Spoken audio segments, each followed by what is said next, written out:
Rabiul Awal bulana tanggal ke-12na, April bulan Masehina tanggal ke-20na.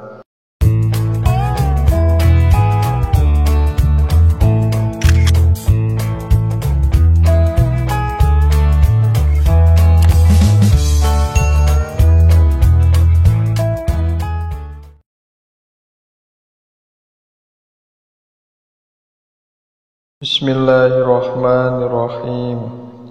Nabi urang sarerea Kangjeng Nabi anu mulya Muhammad jenenganana, Arab Quraisy bangsana.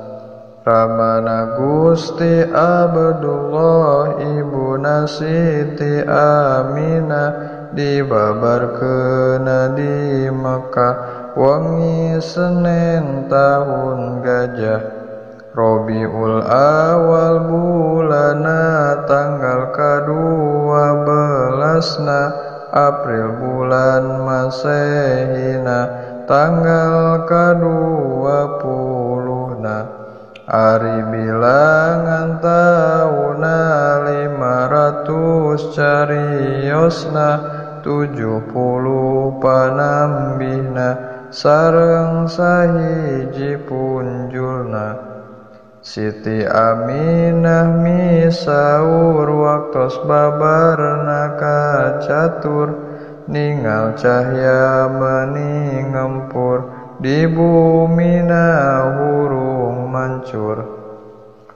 Babar taya kokotoran orok tos kenging nyapitan, so calir kenging nyipatan sarta harum sesengitan. Madal Nabi akhir zaman pirang-pirang keanehan, sesembahan bangsa setan kabeh pada karu kesakan.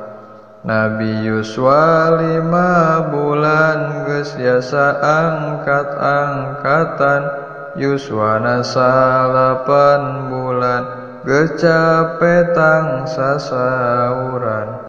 Yuswana 10 bulan yasa ameng papanahan, ngelehkeun budak nulian tapi tara kumagungan. Parangina Kangjeng Nabi jatni kapinuku puji, pintar tur gede kawani sabarnya kasasami. Keur 4 tahun yuswana diberesihan manahna, Nabi dibelah dadana malaikat nu melahna. Jibril kadua rencangna, Mikail jenenganana ngesikeun kana manahna ilmu hikmah sapinuhna. Tuluy dada Kangjeng Nabi gancang dirapetkeun deui, sarta teu ngaraos nyeri dicap ku khotami Nabi. Rama Nabi kacaturkeun, pupusna kacarioskeun, basa Nabi dibobotkeun, 2 sasi kaunggelkeun. Kagenep tahun yuswana ditilar pupus ibuna, Nabi dirorok eyangna Abdul Muthalib asmana. Kersana Rabbul Alamin Kangjeng Nabi nu prihatin, yuswa 8 tahun yakin eyangna mulih ka batin. Sabada wafat eyangna Nabi dirawat uwana, Abi Thalib kakasihna saderek teges ramana. Kangjeng Nabi sering pisan dicandakan nagara Syam, sok nyandak barang dagangan, didinya teh pajeng pisan. Kacatur di eta nagri loba pandita Yahudi sareng pandita Nasrani nu tepang jeung Kangjeng Nabi. Sadayana sasauran ieu jalmi monyalahan pinabieun akhir zaman, Toret Injil geus ngiberan. Sifat Nabi panganggesan aya di anjeunna pisan, harita loba nu iman ka Nabi ngangkeun panutan. Lami-lami Kangjeng Nabi disambat ku hiji istri, dagang ka unggal nagari, kauntunganna dibagi. Istri jenengan Khadijah putra Khuwailid katelah, nu pangbeungharna di Makkah ka Nabi kalangkung nyaah. Siti Khadijah masrahan ka Nabi barang dagangan, mesaroh nu ngarencangan ka Nabi purah nyarengan. Kacarios mesaroh teh loba pamendakna aneh, ciciren Nabi nu soleh matak ngagerakeun kabeh. Tatangkalan uluk salam mega boda sok mayungan, jeung aya cap kanabian dina salirana pisan. Pamendak Siti Khadijah cocok pisan jeung mesaroh, akhirna Siti Khadijah ka Nabi mundut ditikah. Harita yuswana Nabi salawe tahun kawarti, ngadak-ngadak sugih mukti, tapi tambah sae ati.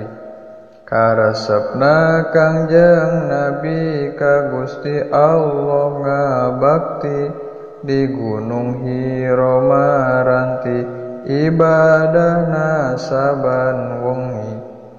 Didinya jol kasumpingan Jibril nu nurunkeun Quran, kalawan dawu pangeran Nabi didamel utusan. Harita yuswana Nabi 40 tahun kawarti, diutus ku Allah pasti gembarkeun agama suci. Anu iman pangheulana Siti Khadijah garwana, Abu Bakar kaduana, sahabat nu pangmulyana. Murang kalih nu nonoman anu pangheulana iman, Sayyidina Ali pisan kana bisa derek misan. Jeung ari jalma belian anu pangheulana iman, Sayyid Bilal kaleresan anu jadi tukang azan. Ari lolobana pisan ka Nabi teh ngamusuhan, nganiaya ngajailan, teu aya pisan ras-rasan. Para sahabat kungsi ngalih ka nagri Habsyi nu tebih, didinya anjeunna linggi kirang kenging 3 sasi. Samuli sahabati Habsyi kacarios Kangjeng Nabi, kenging pohara cocobi kersana nu maha suci. Uwana sareng garwana pada pupus duanana, harita Nabi Yuswana kali 50 tahuna. Geus pupus Siti Khadijah nikah ka Siti Saudah sareng ka Siti Aisyah Ummil Mukminin katelah. Tidinya kersa pangeran maparinan kamulyaan ka Nabi nu akhir zaman kakasih nu sifat Rahman. Nuju tanggal 27 bulan Rajab nu kacatur runut kaol nu kamasyhur Kangjeng Nabi teh disaur. Dipapagku malaikat nyandak burok nu kasebat lempangna teh cara kilat tutunggangan Nabi angkat. Ti Makkah ka Baitul Maqdis teu lami-lami antawis ku jalmi henteu katawis kersana Gusti nu wacis.